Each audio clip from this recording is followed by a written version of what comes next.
Laging sinasabi ni inay na maswerte ako kay Ramil. Mabait siya, maalaga, at higit sa lahat, hindi niya ako binigo kahit kailan. 5 taon kaming magkasintahan bago niya ako hinilingan ng kasal at sa loob ng panahong iyon, alam kong siya ang uri ng lalaking hindi ko kailangang pagdudahan. Pero bakit, sa tuwing tinitingnan ko ang singsing na suot ko, parang may bahagi ng puso ko ang biglang sumisikip. Kaninang umaga, dumalaw si Ramil sa bahay. Katulad ng dati, bitbit niya ang paborito kong ensaymada mula sa tindahan sa kanto. Nakangiti siya, laging may sigla sa mga kilos niya habang nagkukwento tungkol sa plano namin para sa kasal. May nakausap na akong magaling na florist, aniya sabay sa pagbukas ng kahon ng ensaymada.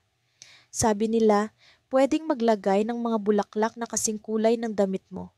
Ano sa tingin mo? Ngumiti ako at tumango, pero hindi ko siya lubos na naririnig. Ang utak ko para bang may sariling mundo, gumagala sa mga alaala na matagal ko nang sinubukang kalimutan. Pagkatapos niyang umalis, nagpaalam akong lalabas din sandali. Gusto ko lang maglakad ng mag-isa, mag-isip, huminga. Pero hindi ko inaasahan ang nangyari sa pagliko ko sa kalsada. Nasa harap ko siya, si Marco. Hindi ko alam kung paano magsisimula ang mga salitang gusto kong sabihin. Parang nawala ang hangin sa paligid. Ang huling alaala ko sa kanya ay ang gabing iniwan niya ako. Walang paliwanag, walang paalam. Sa loob ng 3 taon, naglaho siyang parang bula at ako naman pilit na pinuna ng puwang na iniwan niya sa puso ko. Si Ramil ang tumulong sa akin, ang naging tagapagligtas ko mula sa sakit na dulot ni Marco. Pero ngayong narito siya, parang bumalik ang lahat. Ang amoy ng pabango niya, ang paraan niya ng pagtitig na parang ako lang ang tao sa mundo, ang nangiting may bahid ng misteryo. Lia, aniya, kaswal pero puno ng bigat ang tinig. Ang tagal nating hindi nagkita. Hindi ako nakasagot agad. Ang mga mata niya, sinisiyasat ang mukha ko, parang hinahanap ang bahagi ng sarili niya na naiwan sa akin. Anong ginagawa mo dito? Tanong ko, pilit na pinatatag ang boses ko. Ngumiti siya, pero ramdam ko ang lungkot sa likod nito. May kailangang ayusin sa buhay ko. Alam kong hindi kita dapat guluhin, pero gusto ko lang makita ka. Gusto ko siyang tanungin kung bakit, kung paano niya nagawang lumayo ng ganoon kadali. Pero sa halip, tumalikod ako at naglakad palayo. Hindi ko siya kayang harapin, hindi ko kayang muling buhayin ang damdaming matagal ko nang sinubukang patayin.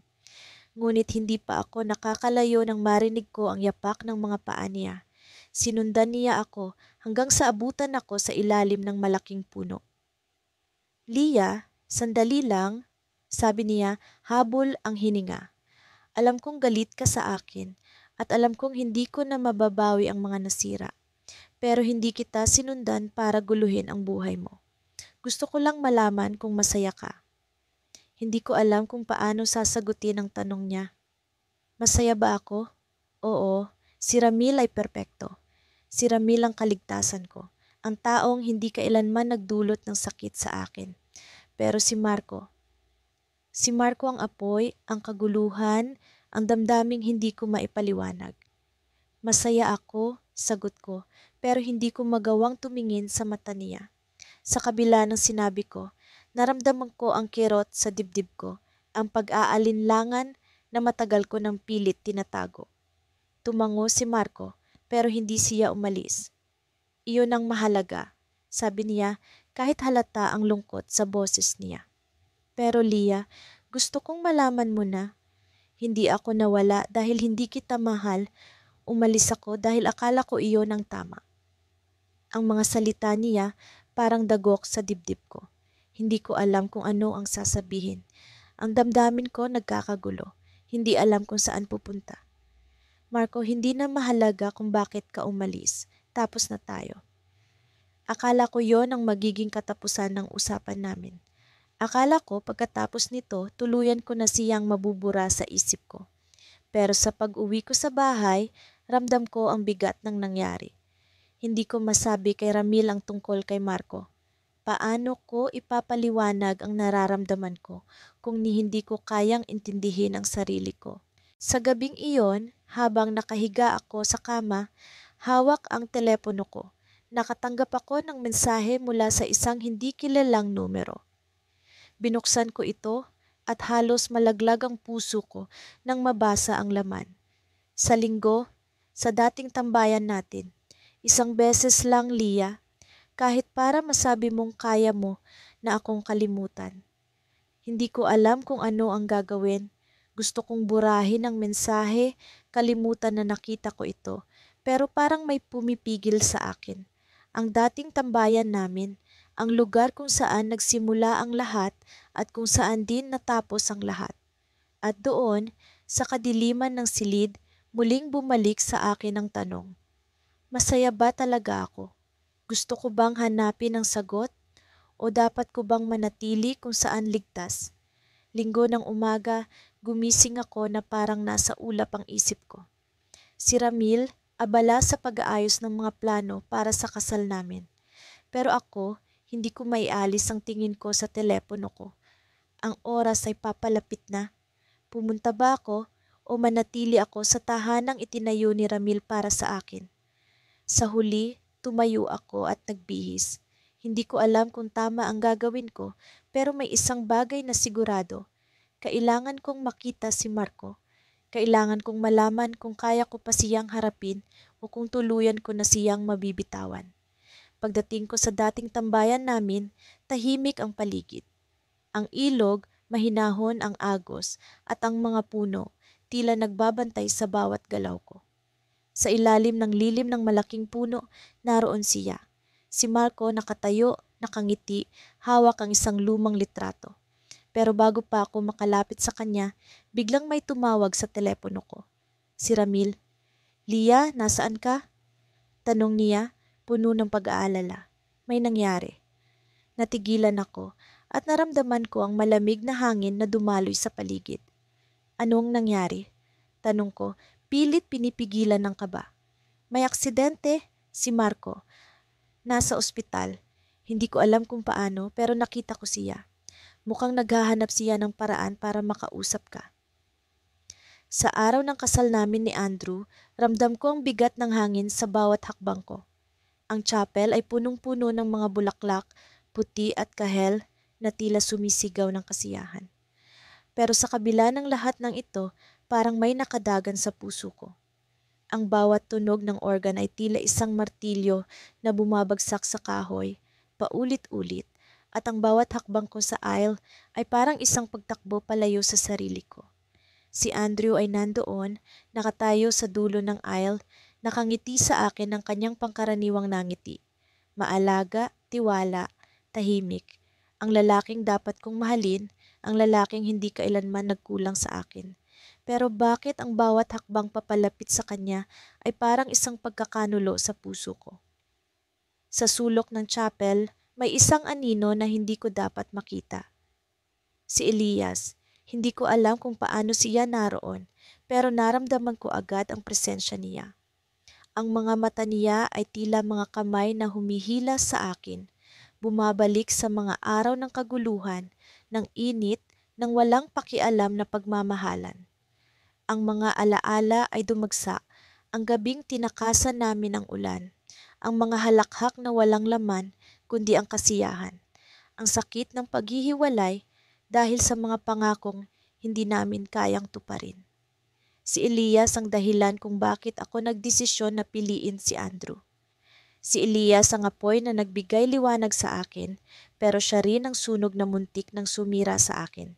Si Andrew ang tubig na pumawis sa lahat ng iyon. Siya ang maayos, ang matatag, ang ligtas. Pero sa kabila ng lahat, si Elias ang gusto kong yakapin sa sandaling iyon. Habang patuloy akong lumalapit sa altar, nararamdaman kong bumibilis ang tibok ng puso ko. Ang mga mata ni Elias ay hindi umaalis sa akin at tila sinasabi niya ang lahat ng hindi niya kayang sabihin. Hindi siya dapat narito. Hindi niya dapat guluhin ang araw na ito. Pero narito siya At narito rin ang tanong na hindi ko kayang sagutin. Bakit hindi ko siya kayang kalimutan? Nang makarating ako sa harap ni Andrew, hinawakan niya ang kamay ko. Ang init ng palad niya ay hindi sapat para kalmahin ang panlalamig sa loob ko. Nang magsimula ang seremonya, parang wala akong naririnig. Ang boses ng pari ay malabo. Ang mga bulaklak ay parang nawalan ng kulay. Ang mga tao sa paligid ay naging mga anino. Ang mundo ko ay nagsimula ng umiikot sa dalawang lalaki, ang fiancé ko at ang lalaking hindi dapat narito. Hindi mo ba ako kayang bitawan? Tanong ko sa sarili ko habang sinasabi sa akin ng pari na maghanda para sa mga sinumpaang pangako. Hindi ba sapat si Andrew para sa'yo? Nang dumating ang bahagi kung saan dapat akong magsalita ng, "Oo," iniwas ko ang tingin ko kay Andrew. Sa likod ng chapel, naroon si Elias, nakatayo pa rin, tahimik, pero ang presensya niya ay parang sigaw. Hindi ko alam kung paano siya nakapasok. Hindi ko alam kung bakit siya narito, pero narito siya at narito rin ako. Nasa gitna ng dalawang mundong hindi ko kayang pagsamahin. Oo, sabi ko, pero ang boses ko ay marupok. Si Andrew ay ngumiti, pero ang mata niya ay tila nagtanong. Alam ko na naramdaman niya ang pag-aalinlangan sa loob ko. Alam ko na naramdaman niya na may bahagi ng puso ko na hindi niya kayang angkinin. Pagkatapos ng seremonya, habang ang lahat ay nagkakagulo sa labas ng chapel para sa mga larawan at pagbati, naramdaman kong may humila sa akin sa likod. Si Elias, ang amoy niya ay hindi nagbago. Ang halimuyak ng kahoy at usok na palaging nag-iiwan ng marka sa alaala ko.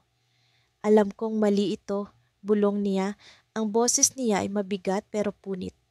Pero hindi kita kayang hayaan na magpakasal nang hindi mo alam ang totoo. Totoo?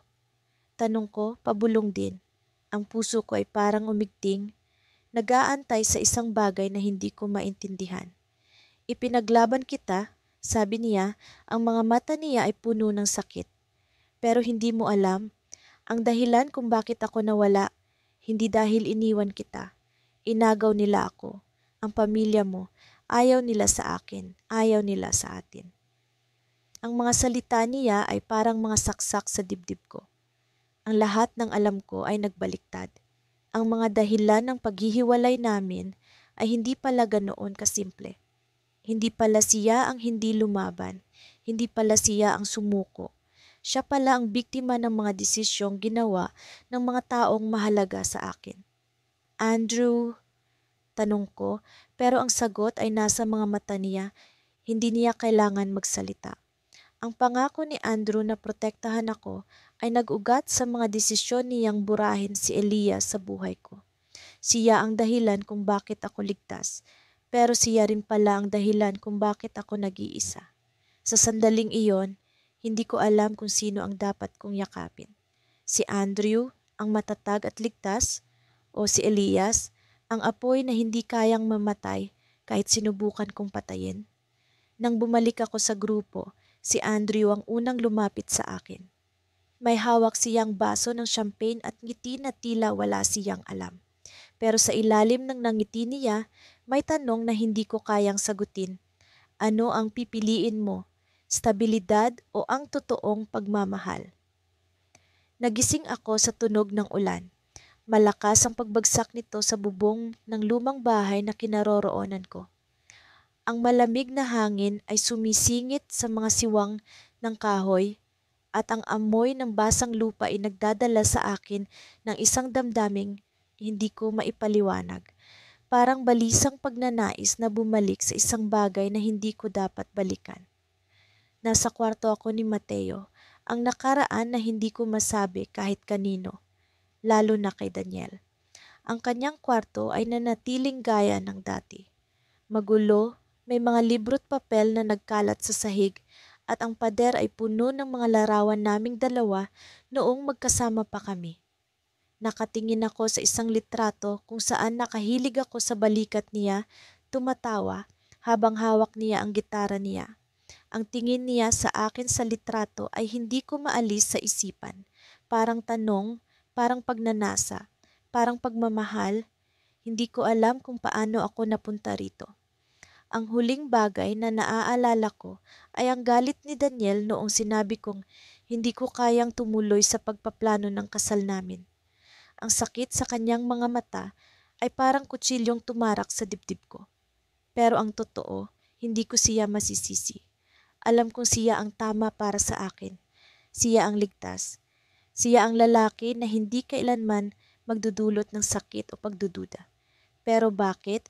Kahit anong pilit kong sabihin sa sarili ko na mahal ko siya, ang puso ko'y bumabalik kay Mateo.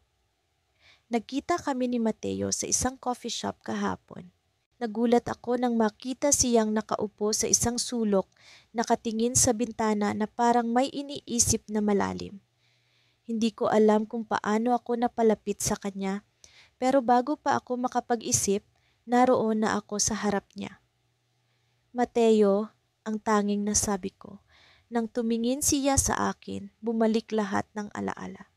Ang mga gabi ng pagtakas namin para maglakad sa tabing dagat. Ang mga halik na puno ng init at pagnanasa.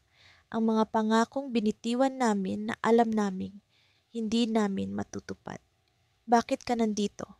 Tanong niya, pero hindi galit ang tono ng boses niya. May halong lungkot at saya, parang matagal niya akong hinihintay. Hindi ko alam ang sagot.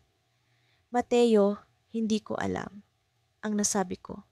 Ang mga mata niya ay naghanap sa akin, parang hinahanap ang bahagi ng sarili niya na nawala noong iniwan ko siya. Maghapon kaming magkasama. Kumain kami sa paborito naming karinderya. Naglakad sa paborito naming park at bumalik sa bahay na ito. Ang bahay na dati naming tinuturing na paraiso. Sa bawat hakbang, naramdaman ko ang pagkadurog ng sarili ko. Parang sinasabi ng bawat galaw ko na mali ang ginagawa ko, pero hindi ko mapigilan. Hinayaan kong ibalik ni Mateo ang mga alaala, ang damdaming matagal ko nang nilabanan. Ngayon, nandito ako, nakatayo sa gitna ng kwarto niya, habang siya ay nasa kusina, naghahanda ng kape. Ang tunog ng ulan ay parang musika na sumasabay sa tibok ng puso ko. Dapat akong umalis. Dapat kong sabihin sa kanya na hindi ko siya pwedeng balikan, na mahal ko si Daniel, na kailangan naming ituloy ang kasal. Pero paano kung masasabi iyon kung ang puso ko'y tila nagtataksil sa sarili nito? Narinig ko ang yabag ni Mateo sa likuran ko.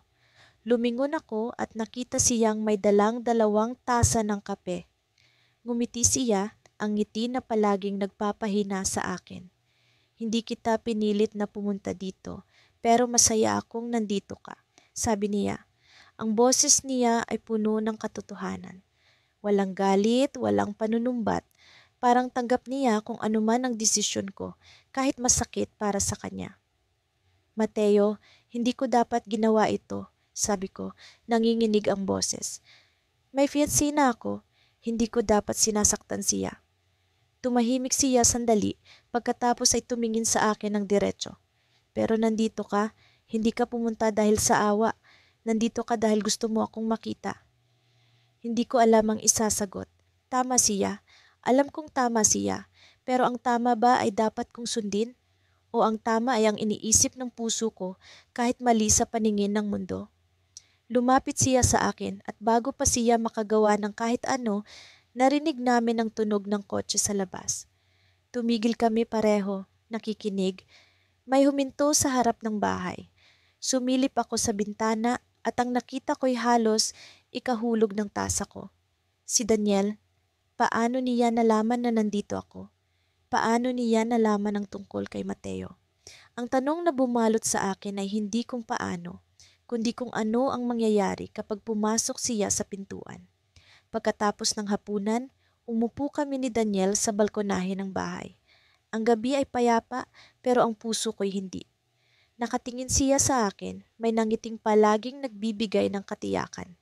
Ang bawat kilos niya ay palaging may layunin, palaging naglalagay ng seguridad sa buhay ko.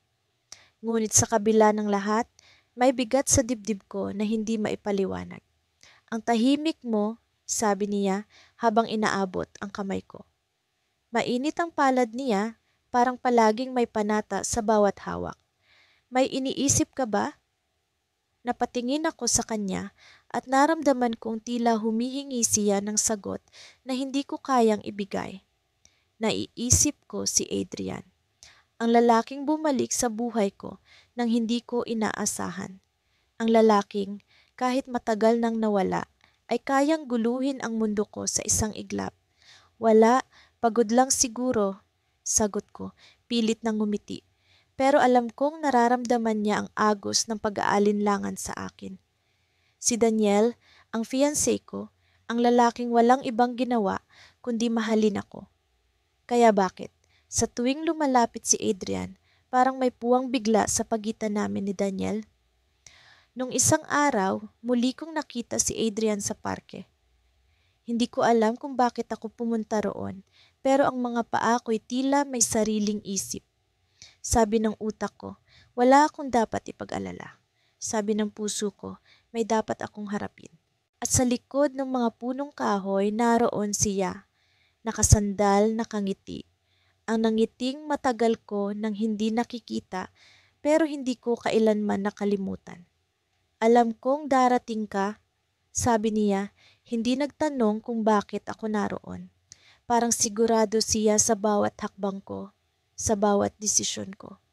Wala akong oras para sa drama mo, Adrian. Sagot ko ng may lamig sa boses. Pero alam kong hindi totoo ang sinabi ko. May oras ako, masyadong maraming oras para sa kanya. Hindi ito drama, Mia. Ikaw ang pumunta rito. Hindi ko kailangan magsalita para malaman kong may iniisip ka pa rin tungkol sa akin. Napabuntong hininga ako. Gusto kong magalit, gusto kong umalis, pero hindi ko magawa. Sa halip, tumingin ako sa kanya at nakita ang parehong lalaking minahal ko noon. Malakas ang karisma, may pagkukulang pero palaging totoo. Ang mga mata niya ay parang palaging may sikretong sinisigaw at kahit hindi niya sabihin, naririnig ko ito.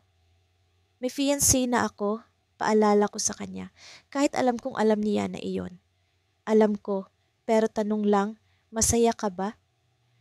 Ang tanong na iyon ang bumalik sa akin ngayong gabi, habang nakatingin ako kay Daniel na halos perpekto sa lahat ng aspeto. Minsan ba'y hindi sapat ang pagiging perpekto? Minsan ba'y mas mahalaga ang apoy kaysa sa katiyakan? Mia, may sorpresa ako para sa'yo, sabi ni Daniel, bumalik sa kasalukuyan ang isip ko. Hinawakan niya ang mga kamay ko. At sa sandaling iyon, naramdaman ko ang pagmamahal niya na parang alon. Malaking alon pero tahimik. Gusto kitang dalhin sa isang lugar na matagal mong gustong puntahan. Magplano tayo para sa honeymoon natin. Okay? Pinilit kong nangumiti. Sige Daniel, salamat. Pero habang sinasabi ko iyon, parang may bahagi ng pagkatao ko ang tumatanggi. Ang lugar na gusto ko, ang lugar na matagal kong gustong puntahan, hindi ko alam kung saan iyon, pero sa isang iglap, naalala ko ang tanawin sa parke. Ang mga puno, ang amoy ng hangin, ang presensiya ni Adrian. Hindi iyon ang lugar na sinasabi ni Daniel, pero iyon ang lugar na hindi ko matanggal sa isip ko. Nang pumasok kami sa loob ng bahay, iniabot ni Daniel ang isang maliit na kahon. Para sa iyo ito, sabi niya, puno ng pag-asa ang mga mata. Binuksan ko ito at nakita ang isang pares ng hikaw. Maliit, maganda, may mga batong kumikinang sa ilalim ng ilaw. Pero ang unang pumasok sa utak ko, ang simpleng kuwintas na iniregalo sa akin ni Adrian noon, gawa sa kahoy pero puno ng kahulugan. Mia, sigurado akong magiging masaya ka sa akin. Alam kong minsan parang may iniisip ka. Pero tandaan mo, mahal kita. Hindi kita pababayaan. Tumango ako, pero hindi ko na muling nagawang magsalita. Ang mga kamay ko'y malamig, parang may hawak akong bagay na hindi ko naiintindihan. Ang hikaw na iyon, ang simbolo ng relasyon namin ni Daniel, ay parang biglang naging mabigat. Nang sumapit ang 10:00 ng gabi, pumasok na si Daniel sa kwarto para magpahinga. Ako naman, nanatili sa sala. Ang katahimikan ng bahay ay parang sumisigaw sa akin. sumisigaw ng mga tanong na hindi ko mahanapan ng sagot. Sa isang iglap, kinuha ko ang telepono. Hindi ko alam kung bakit, pero ang mga daliri ko'y tila may sariling isip. Binuksan ko ang mga mensahe at nakita ang pangalan ni Adrian. Mia, alam kong hindi mo ako tatawagan. Pero kung sakaling gusto mo, nandito lang ako. At iyon ang huling mensahe niya. Hindi ko alam kung paano niya nabasa ang isip ko, pero alam niyang darating ang sandaling ito. Ang sandaling hindi ko na kayang pigilan ang sarili ko. Tumayo ako, humugot ng malalim na hininga, at lumabas ng bahay. Ang gabi ay malamig, pero ang puso ko'y nag-aapoy. Hindi ko alam kung saan ako pupunta, pero alam kong kailangang sundin ko ito. Ang tibok ng puso ko, ang init ng damdamin ko. Habang naglalakad ako sa dilim, naramdaman ko ang presensiya ni Adrian kahit wala siya. Ang bawat hakbang ko ay parang isang desisyon na hindi ko na mababawi. At nang makarating ako sa parke, naroon siya. Nakasandal muli sa puno, nakangiti. Mia, bulong niya, parang palaging alam niya kung ano ang nasa isip ko. Tumayo ako sa harap niya, hindi alam kung ano ang sasabihin. Pero bago pa ako makapag-isip, hinawakan niya ang kamay ko. At sa sandaling iyon, naramdaman ko ang parehong damdamin na matagal ko nang nilalabanan. Mia, piliin mo ako. At sa likod ng mga puno, may pamilyar na boses na nagsalita, puno ng sakit at pagtataka. Mia, anong ginagawa mo rito? Si Daniel. Ang ulan ay bumuhos ng walang babala. Parang nagmamadali ang langit na ibuhos ang bigat ng mundo sa kinatatayuan ko. Nasa gilid ako ng isang lumang kapehan sa tabi ng ilog, ang lugar kung saan unang nag-cruise ang landas namin ni Marco. Napakalakas ng ulan, ngunit hindi ko magawang umalis. Parang nakapako ang mga paa ko sa lupa, habang ang bawat patak ng ulan ay parang sinasaksak ang puso ko ng paulit-ulit. Si Marco, ang lalaking minsan kong minahal ng buong buo, ay nakaupo sa harap ko. Basang-basa ang suot niyang jacket mula sa pagtakbo niya papunta rito, pero hindi niya iyon alintana. Ang tingin niya sa akin ay puno ng tanong, ng pag-aalinlangan, ng sakit. Hindi kami nag-uusap sa loob ng ilang minuto. Tanging ang tunog ng ulan sa bubong at ang tahimik naming paghinga ang naririnig. Bakit ka pumunta, Elisa? Tanong niya, mababa ang boses ngunit halatang may galit. Ang mga mata niya ay tila nanunumbat, ngunit may bahid ng pag-asang pilit na itinatago. Hindi ko mahanap ang mga salita. Hindi ko alam kung bakit ako narito. Ako ang nag-aya ng pagkikita, pero ngayong nasa harap ko siya, parang wala akong lakas para ipaliwanag ang nararamdaman ko. Sa isip ko, naisip ko si Daniel na fiancé ko. Ang lalaking mabait, maayos, at laging pinipili ang tama. Ang lalaking ligtas. Ang lalaking dapat kong mahalin. Pero bakit ko hinanap si Marco? Ano ang hinahanap ko sa kanya na hindi kayang ibigay ni Daniel? Gusto kong malaman kung bakit mo ako iniwan noon, bulalas ko sa wakas. Hindi ko alam kung tama ang tanong na iyon, pero iyon ang lumabas sa bibig ko. Ang dami kong gustong itanong, pero iyon ang naunang lumabas.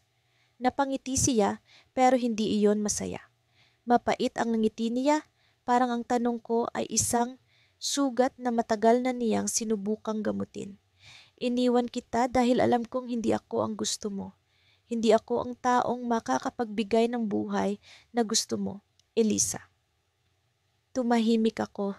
Naramdaman ko ang bigat ng sinabi niya, parang isang hampas ng alon na hindi ko kayang pigilan. Totoo ba ito? O ito ang palusot niya para sa biglaang pag-alis niya noon? Hindi ko alam. Pero sa kabila ng sakit, alam kong may parte sa akin na naniniwala. Si Marco, kahit kailan, ay hindi marunong magsinungaling. Laging prangka, laging totoo. Hindi ko hiniling na iwan mo ako. Sagot ko, mas mahina ang boses kaysa sa gusto ko. Kahit ano pa ang kulang, handa akong manatili. Umiling siya at sa bawat galaw ng ulo niya, Parang nararamdaman ko ang bigat ng alon sa pagitan naming dalawa. Hindi mo dapat ipinaglalaban ang isang bagay na alam mong masisira rin, Elisa. Hindi mo dapat ako pinili dahil alam kong hindi ako ang tamang tao para sa'yo. Pero mahal kita! Halos sumabog ang boses ko. Hindi ko na napigilan ang sarili ko. Mahal kita noon, Marco. Mahal pa rin kita hanggang na ngayon kahit si Daniel ang fiancé ko. Biglang tumahimik ang mundo. Kahit ang ulan ay parang huminto sa pagbagsak. Ang mga mata ni Marco ay nanlaki at ang panginginig ng mga kamay ko ay hindi ko maitatago.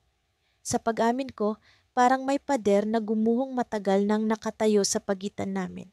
Hindi siya sumagot. Tumayo siya, lumapit sa bintana ng kapehan at tumitig sa ilog na rumaragasa sa labas. Elisa, sabi niya sa wakas, hindi tumitingin sa akin. Kung talagang mahal mo ako, bakit mo hinayaang makapasok si Daniel sa buhay mo? Hindi ko masagot. Alam kong tama siya, pero hindi ko rin kayang aminin na si Daniel ang naging sagot sa kawalan ni Marco. Na si Daniel ang naging tahimik na kanlungan ko nang bigla akong iniwan ni Marco. Lumapit siya sa akin at ang mga mata niya ay puno ng emosyon. Galit, lungkot, pagmamahal, lahat ng damdaming hindi ko kayang pangalanan. Kahit ngayon, kahit narito ka, alam kong hindi mo kayang piliin ako. Dahil iyon ang totoo, Elisa. Hindi ako ang ligtas para sa'yo. Hindi ako ang taong magpapatahimik sa mundo mo. Naramdaman ko ang luha sa mga pisngi ko. Hindi ko alam kung ano ang gagawin. Ang puso ko ay parang hinihila sa dalawang direksyon, kay Marco at kay Daniel. Pero bago pa ako makapagsalita, may tumunog na cellphone. Ang pangalan ni Daniel ang lumabas sa screen. Hindi ko alam kung bakit, pero hindi ko sinagot ang tawag. Tumingin ako kay Marco at sa unang pagkakataon, nakita ko ang isang bagay sa mukha niya na hindi ko inaasahan, isang ngiti. Isang ngiti na parang may nalaman siya na hindi ko pa nauunawaan. Alam mo, Elisa, sabi niya, mas kalmado na ngayon. Ang tanong mo ay kung bakit kita iniwan. Pero ang tanong na dapat mong sagutin ay kung sino ang kaya mong piliin. Bago pa ako makapagsalita, tumalikod siya at lumabas ng kapehan. Iniwan ako roon na parang isang estatwa. Ang ulan ay mas bumuhos, ngunit hindi siya nag-atubiling maglakad palayo. Sa likod niya, may iniwan siyang bagay sa mesa. Isang lumang larawan namin magkasama noong masaya pa kami. Sa likod ng larawan may nakasulat, kapag nahanap mo ang sagot, alam mo kung saan ako hahanapin. Tumigil ang mundo ko sa sandaling iyon, ngunit ang puso ko ay nagising. Sa likod ng larawan, may address na nakasulat. Isang lugar na hindi ko alam kung pupuntahan ko. Pero ang isang bagay ay malinaw. Hindi ko na maaaring magpanggap. Walang hangin sa silid, parang kahit anong paghinga ko, hindi sapat para punan ng bigat sa dibdib ko. Nakatitig ako sa kahoy na pinto ng hotel room, dilaw ang ilaw sa hallway, pero parang masyadong maliwanag sa mata ko. Nasa likod ng pinto si Miko, ang past lover ko, ang taong hindi ko inakalang muli kong makikita sa ganitong sitwasyon. Ang fiancé ko, si Adrian, nasa kabilang dulo ng syudad, abala sa isang charity event na siya mismo ang nag-organisa. Mabuti siyang tao, walang bahid ng anumang kasalanan. Ang perpektong lalaki para sa akin, sabi ng lahat. Pero bakit ako nandito? Sa harap ng pintong ito, hawak ang posibilidad ng isang pagkakamali. Tumunog ang cellphone ko at parang nagising ako mula sa pagmumuni-muni. Tumawag si Adrian. Pinindot ko ang reject call. Hindi ko kayang marinig ang boses niya ngayon. Hindi ko kayang maramdaman ang kanyang tiwala, ang kanyang pagmamahal habang nasa ganitong lugar ako. Sa bawat segundo, parang lumalalim ang hukay na hinuhukay ko para sa sarili ko. Bumukas ang pinto bago ko pa man maabot ang doorknob. Si Miko nakasuot ng puting polo na bahagyang nakabukas ang itaas na butones. Pagod ang mukha niya pero may kakaibang liwanag sa mga mata niya nang makita ko. Akala ko hindi ka darating, sabi niya, mababa ang tono. pero may halong pananabik. Hindi ko alam kung anong isasagot. Umiling lang ako, saka pumasok sa loob. Ang silid ay mainit kahit may aircon. Parang puno ng alaala na hindi ko kayang takasan. Ang amoy ng pabango ni Miko, ang simpleng dekorasyon ng lugar, lahat ng ito ay nagdala sa akin pabalik sa mga panahong kami pa. Ang mga panahong masaya ako pero magulo. Ang mga panahong puro sigaw, halik at luha ang nagkulay sa buhay ko. Bakit ka nandito, Bea? Tanong ni Miko habang naupo sa gilid ng kama. Hindi siya ang tipo ng tao na magpapaligoy-ligoy. Laging diretso sa punto, pero laging may lambing kahit pa masakit ang tanong. Naglakad ako papunta sa bintana, tinanaw ang mga ilaw sa lungsod. Ang dami-daming tao sa labas, pero pakiramdam ko kami lang ni Miko ang umiiral sa mundo. Hindi ko alam, sagot ko. Totoo naman. Hindi ko alam kung bakit ako nandito. Hindi ko alam kung bakit si Miko ang naisip ko noong gabi na iyon, habang si Adrian ay abala sa kanyang mga plano para sa kinabukasan namin. Hindi ko alam kung bakit. Sa kabila ng lahat ng tama, ang mali ang hinahanap ng puso ko. Tumayo si Miko, humakbang ng marahan papalapit sa akin. Narinig ko ang bawat galaw niya, ang tunog ng sahig, ang paghinga niya. Hanggang sa naramdaman ko na lang ang kamay niya sa balikat ko. Hindi ko siya nilingon, pero naramdaman ko ang init ng presensya niya. Miss Kita, bulong niya. 2 salita, pero parang sinuntok ako sa sikmura. Miss ko rin siya, pero hindi ko kayang sabihin iyon. Hindi ko dapat nandito, sabi ko. Pilit pinapatatag ang boses ko. Pero sa loob, parang gumuguho ako. Alam kong tama ang ginagawa ko.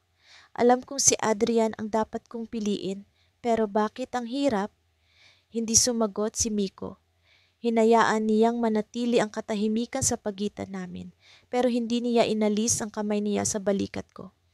At sa katahimikan na iyon, parang lalong lumakas ang sigaw ng puso ko. Ang sigaw na gustong bumalik sa kanya, kahit pa alam kong masakit, kahit pa alam kong mali. Bea, sabi niya, mas malalim ang tono ng boses.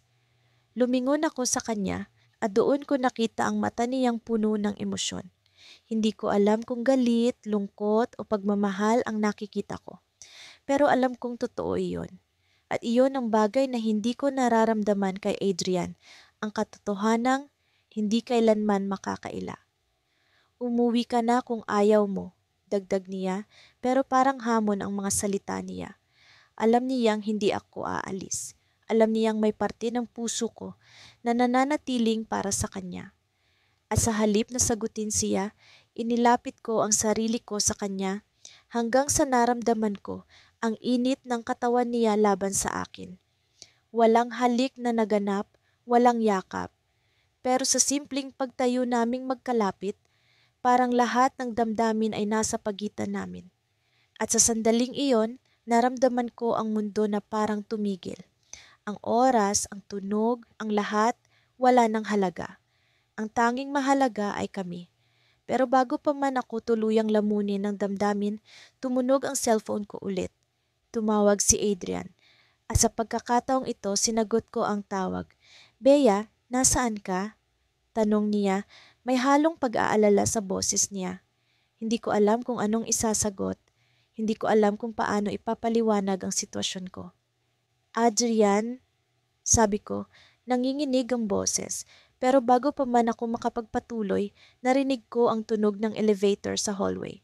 Bago ko pa man maisip ang posibleng mangyari, bumukas ang pinto ng silid at tumambad si Adrian sa harapan naming dalawa. Napatigil ang lahat, ang mundo ko, ang puso ko. Ang mata ni Adrian mabilis na gumalaw mula sa akin, papunta kay Miko at pabalik sa akin. Walang salita ang lumabas sa bibig niya, pero ramdam ko ang bigat ng tanong sa kanyang mga mata. At sa sandaling iyon, alam kong wala akong maibibigay na sagot na hindi magpapabagsak sa mundo naming dalawa. Nakaharap ako sa salamin, hawak ang manipis na belo na dapat magtatakip sa mukha ko sa araw ng kasal namin ni Elmer. Ang araw na hinihintay ng marami, ngunit tila isang kordon na unti-unting sumisikip sa leeg ko. Sa bawat haplos ng telang puti, parang naririnig ko ang tanong na paulit-ulit na sumisiksik sa isipan ko. Ito ba ang buhay na gusto ko? Si Elmer, ang lalaking nakatakdang pakasalan ko, ay perpekto sa papel ng isang mabuting asawa. Siya ang tahimik na tagapagligtas ng puso ko noong basag na basag ako, noong iniwan ako ni Leo, ang lalaking minsang nagbigay kahulugan sa salitang pag-ibig, pero siya rin ang nagwasak nito. Si Elmer ang naging pader ko, ang liwanag sa madilim kong mundo, ang taong nagpakita sa akin kung paano muling magmahal ng walang takot. Pero bakit, sa kabila ng lahat ng kabutihan niya, may bahagi sa akin na nananabik pa rin kay Leo, sa ligaya't panganib na dala niya noon. Anak, handa ka na ba? Tanong ni Mama mula sa likod ng pintuan. Pinilit kong mangumiti, kahit pakiramdam ko ay bumibigat ang mga paa ko sa bawat hakbang papunta sa altar ng buhay na inaasahan ng lahat para sa akin. Oo, Ma, sagot ko, kahit ang tinig ko ay tila naglalaman ng pag-aalinlangan na hindi ko kayang ipaliwanag. Pagkatapos ng ilang oras, naroon na ako sa loob ng simbahan. Ang mga ilaw ay nagliliwanag, ang musika'y dumadaloy na parang alon at ang mga bisita'y nakangiti habang nakatingin sa akin. Sa kabila ng engrandeng tanawin, ang bawat hakbang ko papunta kay Elmer ay parang martsa patungo sa kawalan. Dumiretso ang tingin ko sa kanyang mukha, mapayapa, puno ng pagmamahal at tiwala. Ngunit ang puso ko ay tumitibok ng kakaiba, na parang may ibang pangalan itong sinisigaw. Tumigil ako sa gitna ng aisle nang isang imahe ang biglang lumitaw sa gilid ng mata ko. Isang lalaking nakatayo sa likod ng simbahan, halos natatakpan ng anino, ngunit alam ko kung sino siya. Si Leo, ang lalaking iniwasan kong banggitin, ang lalaking akala ko'y tuluyan nang nawala sa buhay ko, ang lalaking naging dahilan ng mga luha ko, at, oo, ng mga lihim kong ngiti. Biglang bumagal ang oras. Hindi ko alam kung totoo ba ang nakikita ko o isa lang itong ilusyon na dulot ng kaba. Pero naroon siya, nakatingin sa akin. Ang mga mata niya ay puno ng tanong, puno ng damdaming hindi ko kayang basahin. Sa isang iglap, bumalik ang lahat ng alaala. Ang mga gabi ng tawanan, ang mga halik na tila walang hanggan, at ang mga sigawan na nauwi sa tahimik na paglayo. Napatigil si Elmer, halatang nagtataka sa hindi ko pag-usad. Mahal, okay ka lang ba? Tanong niya, ang tinig niya ay punong-puno ng pag-aalala. Tumango ako, pilit na pinipigilan ng mga luha. Pero paano ko itatago ang katotohanan na bumalik ang taong minsan kong piniling mahalin higit sa sarili ko? Sa wakas, narating ko ang altar, ngunit ang isip ko'y naglalaro sa pagitan ng nakaraan at kasalukuyan. Si Elmer ang kalmado, si Leo ang bagyo. Si Elmer ang tahanan, si Leo ang pakikipagsapalaran. Si Elmer ang ligtas, si Leo ang gusto ko o gusto ko pa rin ba? Nagsimula ang seremonya. Ang mga salita ng pari ay tila musika sa hangin, ngunit hindi ko ito lubos na marinig. Ang puso ko ay tila naglalaban, ang bawat tibok ay nagtatanong kung ano ang dapat kong piliin.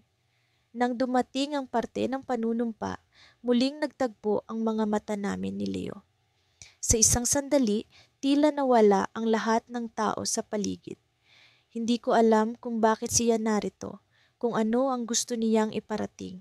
Ngunit ang presensya niya ay parang apoy na hindi ko kayang patayin. Tinatanong kita ngayon, Andrea, sabi ng pari, ikaw ba ay nangangakong magiging tapat sa kanya, sa hirap at ginhawa, sa sakit at saya? Bago pa ako makasagot, biglang may narinig akong kaluskos sa likod ng simbahan. Ang lahat ng bisita'y napatingin, at si Leo, ang lalaking akala ko'y simpleng nanonood, ay biglang humakbang pasulong. Parang bumaliktad ang mundo ko. Ang lakas ng tibok ng puso ko ay tila sumisigaw sa pandinig ko. Sandali lang, sabi ni Leo, ang tinig niya ay malalim at puno ng emosyon. Andrea, hindi ko kayang hayaan kang pakasalan siya nang hindi mo alam ang buong katotohanan. Napatitig ako sa kanya, ang buong simbahan ay tahimik. Ano ang ibig niyang sabihin? Ano ang katotohanan? Si Elmer, na nasa tabi ko, ay biglang nanginig ang kamay na nakahawak sa akin. Ano ba ato, Andrea? Tanong ni Elmer, halata ang takot sa boses niya. Hindi ko alam ang sasabihin. Hindi ko alam kung ano ang nararapat kong gawin. Si Leo sa harap ng lahat ay nagpatuloy.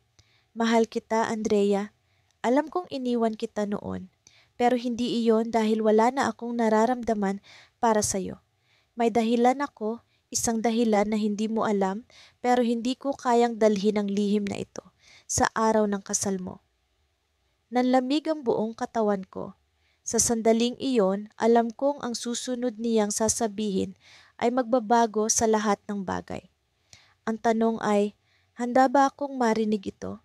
Sa gabing iyon, bumalik ako sa lugar na dati naming tinatambayan ni Adrian, ang lumang coffee shop sa gilid ng ilog. Hindi ko alam kung anong nagtulak sa akin na pumunta roon. Baka nostalgia. Baka pagod na ako sa pagiging perpekto.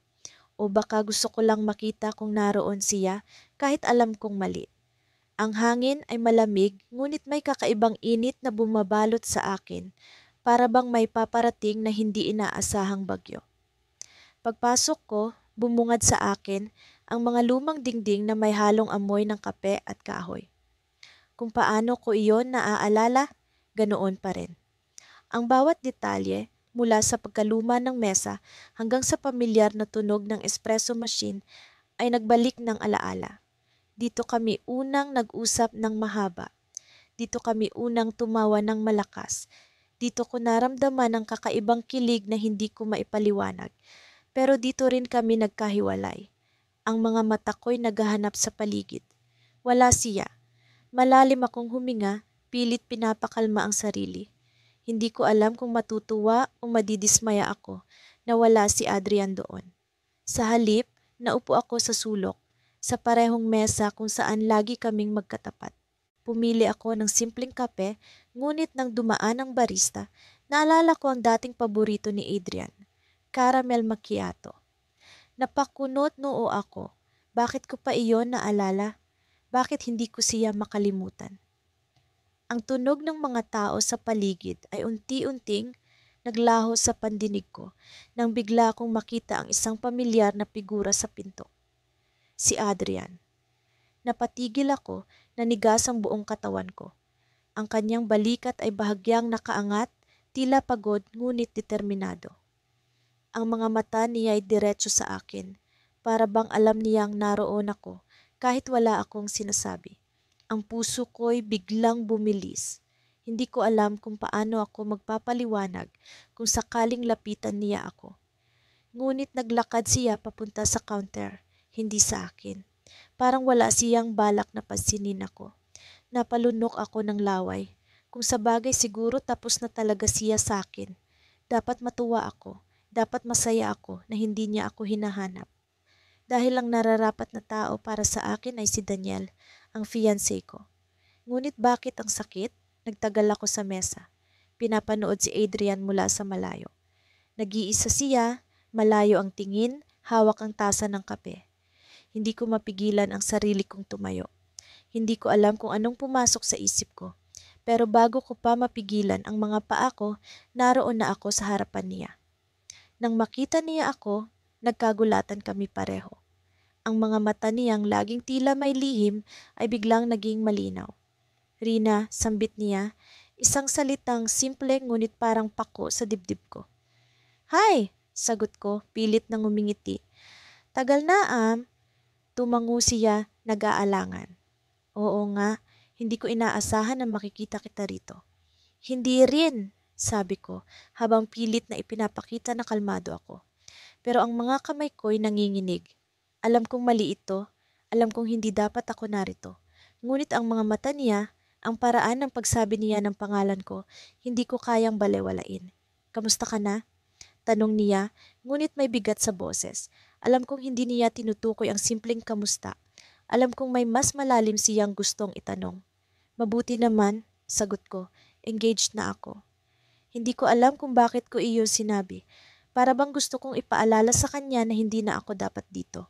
Na hindi na ako ang Rina na kilala niya noon. Ngunit ang reaksyon niya ay hindi ko inaasahan. Hindi galit, hindi lungkot. Ngumiti siya pero may lungkot sa likod ng ngiti. Congrats, sabi niya, pero ang tono niya ay parang hindi niya talaga ibig sabihin. Si Daniel, di ba? Mabait siya. Alam ko kung gaano kaniya kamahal. Tumango ako, hindi makapagsalita. Ang puso ko'y parang hinahati-hati ng bawat salita niya. Alam niya si Daniel. Alam niyang mabait ito. Alam niyang siya ang tamang tao para sa akin. Pero bakit parang may sugat sa pagitan naming dalawa na hindi gumagaling? Adrian, hindi ko alam kung bakit ko siya tinawag. Hindi ko alam kung ano ang gusto kong sabihin. Pero bago ko pa maituloy, nagsalita siya. Alam mo, Rina, minsan iniisip ko kung ano ang nangyari kung hindi kita iniwan noon. Napatingin ako sa kanya, nagulat. Hindi ko alam kung naririnig ko ba ang tama. Ang Adrian na palaging sigurado sa bawat galaw, ngayon ay tila hindi na sigurado. At sa unang pagkakataon, naramdaman ko ang bigat ng mga desisyon ko. Ang bigat ng mga desisyon niya. Ang bigat ng mga desisyon namin. Ngunit bago pa ako makasagot, nagring ang cellphone ko. Si Daniel. Sinalubong ako ng pangalan niya sa screen, maliwanag sa gitna ng madilim na cafe shop. Bigla akong nagising sa realidad. Tumayo ako, pilit na iniwas ang mga mata kay Adrian. Sorry, Adrian. Kailangan ko na umalis. Tumango siya, ngunit bago ko makalabas, nagsalita siya muli. Rina, alam kong masaya ka na sa kanya. Pero kung sakaling dumating ang araw na hindi mo na maramdaman ang masaya, alam mo kung saan mo ako makikita. Ang mga salita niya ay sumabog sa utak ko, pero hindi ako lumingon. Lumabas ako ng coffee shop nang hindi na tumitingin sa kanya. Ngunit paglabas ko, sa ilalim ng ilaw ng poste, isang piraso ng papel ang nahulog mula sa bag ko. Kinuha ko iyon at nang buksan ko, naroon ang sulat ni Adrian. Hindi ko alam kung kailan niya inilagay iyon. Pero ang nakasulat, Rina, hindi pa huli ang lahat. Hindi ko alam kung ano ang gagawin mo, pero alam kong hindi mo ako makakalimutan. At alam kong hindi rin kita kayang kalimutan. Napatigil ako, ang hangin ay tila huminto. Sa likod ng papel may address. Ang address ng lugar na unang naging espesyal sa amin. Hindi ko alam kung pupunta ba ako o hindi. Pero sa gabing iyon, alam kong hindi ako makakatulog. Nakatingin ako sa salamin habang inaayos ang aking damit pangkasal. Ang puting tela ay magara, perpektong hugis sa aking katawan, parang sinadyang gawin para sa akin.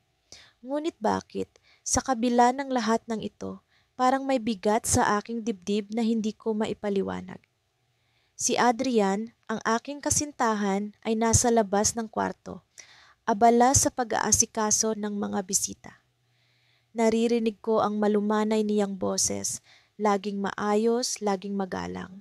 Siya ang tipo ng lalaking pinapangarap ng lahat, mapag-aruga, maaasahan, at walang bahid ng pagdududa sa pagmamahal niya sa akin. Sa bawat hakbang niya patungo sa altar, ramdam mo ang katiyakan.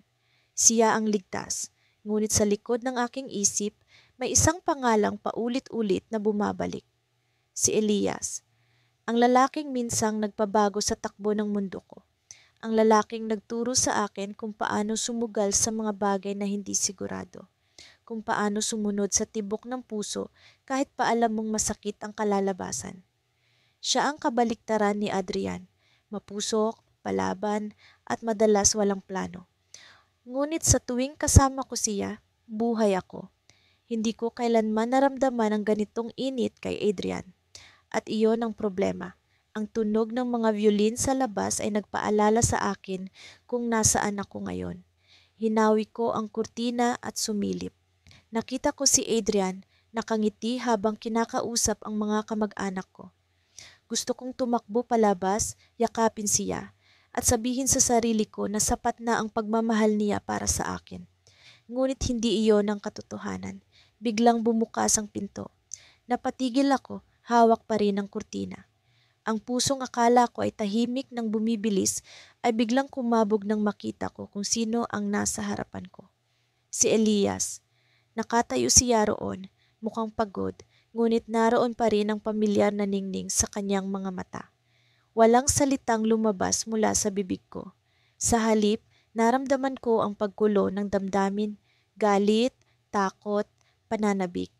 Bakit ka nandito? Tanong ko. Pilit na pinanatili ang galit sa aking boses kahit pa alam kong may bahagi ng puso ko ang tuwang-tuwa sa pagdating niya. Ikaw ang dahilan, sagot niya, direkta, walang paligoy-ligoy. Hindi ko kayang palampasin ito. Hindi ko kayang hayaang magpakasal ka sa kanya nang hindi mo nalalaman kung ano ang nararamdaman ko. Napatingin ako sa pinto, takot na baka may makarinig sa amin.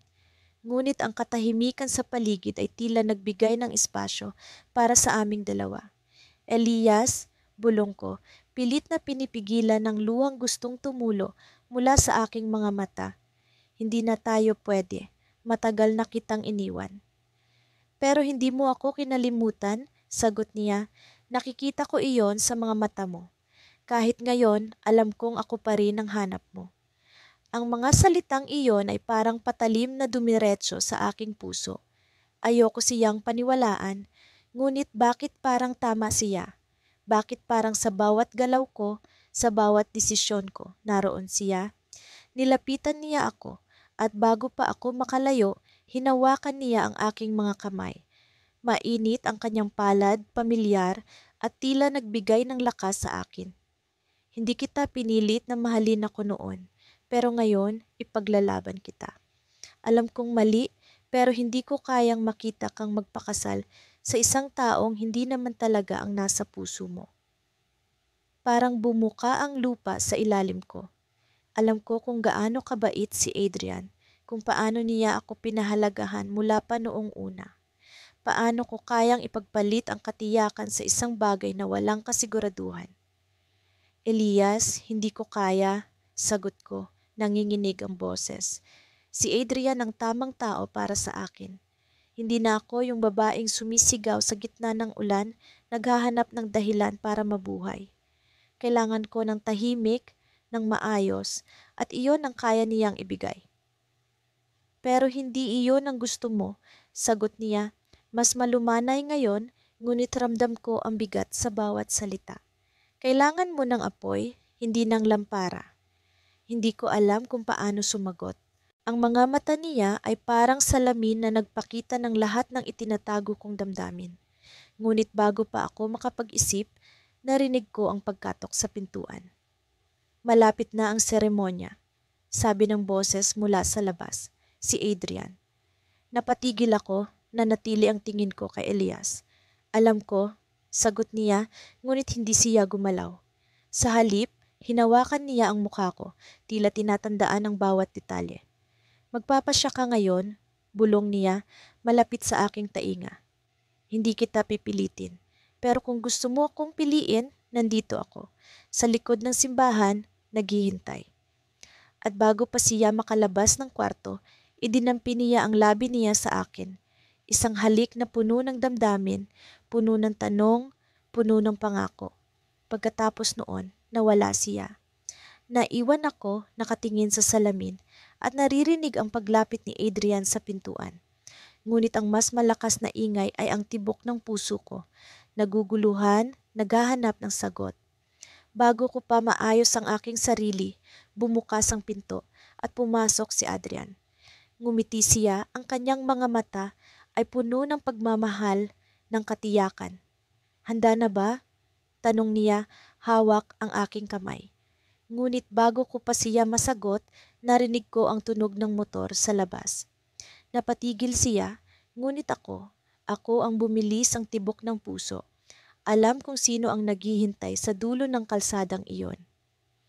Sa gabi ng aming engagement party, hindi ko mapigilang magpakawala ng mga pilit na ngiti habang pinagmamasdan si Adrian. Ang kanyang mga mata ay puno ng pagmamahal at ang bawat haplos niya sa aking kamay ay may katiyakan. Alam kong siya ang tamang tao mabait, maalalahanin at handang ipaglaban ako kahit kanino. Ngunit bakit parang may kulang? Bakit parang may parte sa puso ko na hindi niya kayang punuan? Sa gitna ng musika at tawanan, bigla akong naramdaman ang malamig na hangin sa likod ng aking leeg. Napalingon ako at doon ko siya nakita, si Lucas. Suot niya ang itim na polo na tila masyadong formal para sa okasyon, ngunit hindi iyon ang nakakuha ng atensyon ko. Ang mga mata niya, ang paraan ng pagtitig niya sa akin, ay nagdala ng alon ng damdaming matagal kong tinangkakalimutan. Pasensya na, hindi ako imbitado, bulong niya nang magtagpo ang aming mga mata. Hindi ko alam kung bakit siya narito, pero isang bagay ang sigurado, hindi ko siya dapat lapitan. Hindi ko dapat kausapin. Ngunit ang mga paa ko, tila may sariling isip, unti-unting gumalaw papalapit sa kanya. Anong ginagawa mo rito? Tanong ko, pilit na pinapanatili ang malamig na tono sa boses ko. Ikaw, sagot niya, diretso at walang pag-aalinlangan. Ikaw ang dahilan. Ang simpleng tugon na iyon ay tumama sa akin ng parang kidlat. Hindi ko alam kung galit ba ang nararamdaman ko o takot o isang bagay na mas mahirap tanggapin. Ang puso ko, na akala kong matagal ng tahimik, biglang bumilis ang tibok. Lucas, hindi na ito tama. May buhay na ako, may buhay na tayo. Magkahiwalay, sagot ko, pilit na pinatatag ang sarili. Ngunit ngumiti siya, isang nangiti na puno ng sakit at pagsisisi. Tama ba talaga? Hindi mo ba nararamdaman ang kulang? Hindi mo ba nararamdaman na hindi siya ang para sa'yo? Hindi ko alam kung paano ko siya sasagutin. Sa panahong iyon, narinig ko ang boses ni Adrian. Mahal, sino yang kausap mo? Lumapit siya, nakangiti, walang kaalam-alam sa bagyong nagaganap sa loob ko. Si Lucas ang unang sumagot. Kaibigan mo pala ako noong kolehiyo, Adrian. Hindi mo ba ako natatandaan?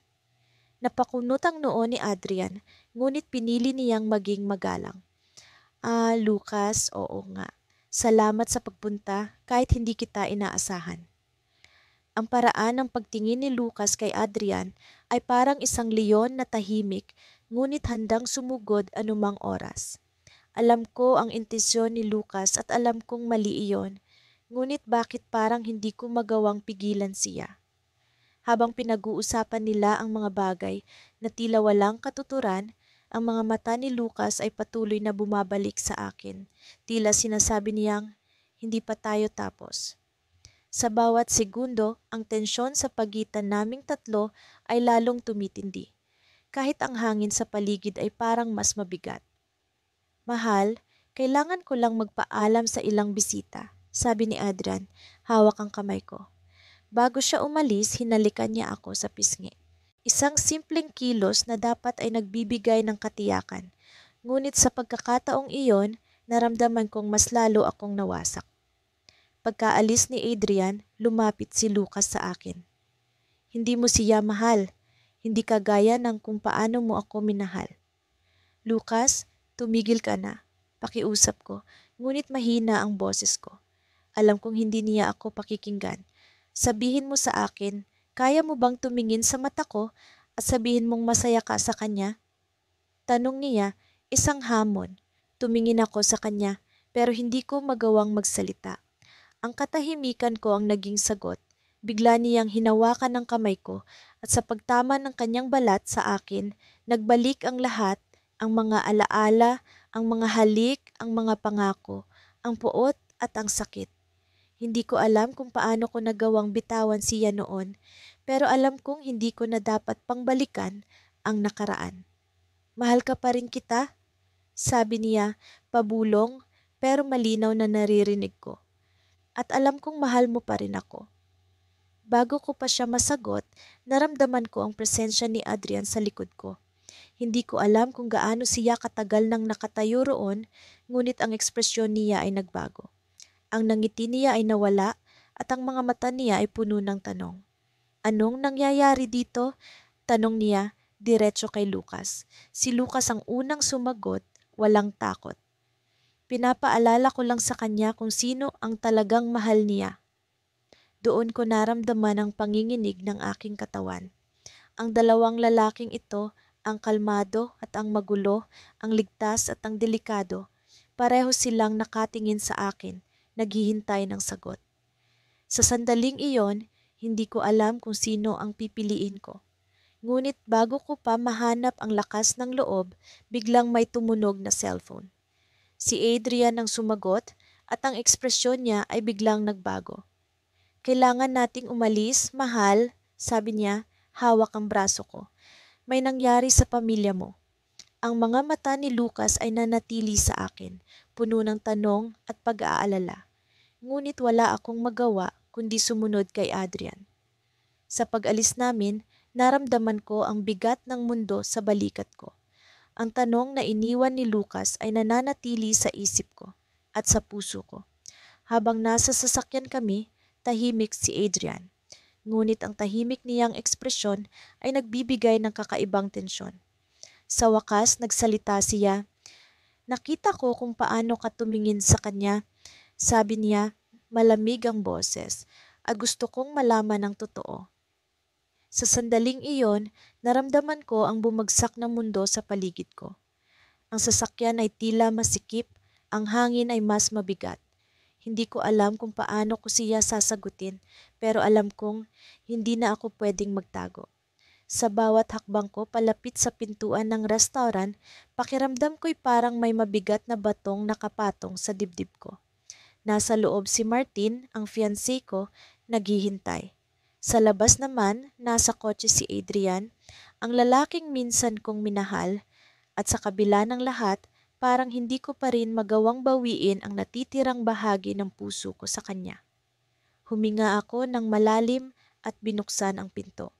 Naglakad ako papunta kay Martin na nakangiti sa mesa malapit sa bintana. Wala siyang ideya sa bigat na dinadala ng konsensya ko. Ang nangiti niya ay para bang nagsasabing, "Ligtas ka rito. Ako ang tahanan mo." Pero sa likod ng nangiting iyon, may mga mata siyang tila naghahanap ng kasiguraduhan na hindi ko kayang ibigay. "Ang ganda mo," sabi niya nang makaupo ako sa harap niya. "Tulad ng dati." Ngumiti ako, pilit. Nag-order kami ng pagkain, pero ang bawat salita niya ay parang tunog na lang sa pandinig ko. Ang isip ko'y naiwan sa labas kung saan si Adrian ay nakasandal sa pinto ng kotse niya, naghihintay. Ang tinig niya mula kanina pa'y umuulit sa utak ko. "Fargen andeisi ka. Kung mahal mo pa rin ako, sabihin mo, hindi ako aalis." Ay gidis-gadis edisay. Kailangan kong itulak ang sarili kong bumalik sa kasalukuyan. Nakatingin sa akin si Martin habang sinasabi ang mga plano niya para sa kasal namin. Ang mga detalye, ang simbahan, ang mga bulaklak, ang kanta para sa unang sayaw, lahat ito'y parang tunog ng ulan sa malayo. Tumango ako, ngumiti, pero ang bawat galaw ko'y parang mekanikal. Sa loob-loob ko, tinatanong ko ang sarili, "Areganao Andes, bakit ka nandito? Bakit hindi ka lumabas at sumama sa kanya?" At doon na rin daw, bigla niyang hinawakan ang kamay ko. "Mahal, ayos ka lang ba? Parang ang lalim ng iniisip mo." Tumango ako. "Oo, pagod lang siguro." Ngunit hindi siya kumbinsido. "Kung may bumabagabag sa'yo, sabihin mo sa akin, ha? Nandito ako." Napako ako sa tingin niya, sinsero, mapagkalinga, ang klase ng pagmamahal na kayang magsakripisyo, kayang magpasensya, kayang maghintay. Tumango ako ulit at ngumiti ng mahina. Pero sa loob-loob ko, nararamdaman kong unti-unti akong binubulag ng sariling kasinungalingan. Pagkatapos ng hapunan, inalok niya akong ihatid pa uwi. Tumanggi ako. Sinabi kong kailangan kong maglakad-lakad para maibsan ang pagod ko. Hindi siya nagtanong, hinayaan niya ako, tulad ng dati. Isa ito sa mga bagay na gusto ko sa kanya, hindi siya kailanman mapilit.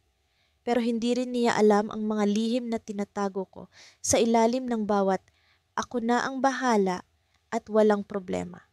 Paglabas ko ng restaurant, nakita ko agad si Adrian. Hindi siya gumalaw mula sa kinatatayuan niya, parang isang anino ng nakaraan na ayaw mawala. Nang magtama ang mga mata namin, parang may kuryenteng dumaloy sa buong katawan ko. Lumapit siya at bago pa ako makapagsalita, hinawakan niya ako sa braso. Mahinahon pero may diin.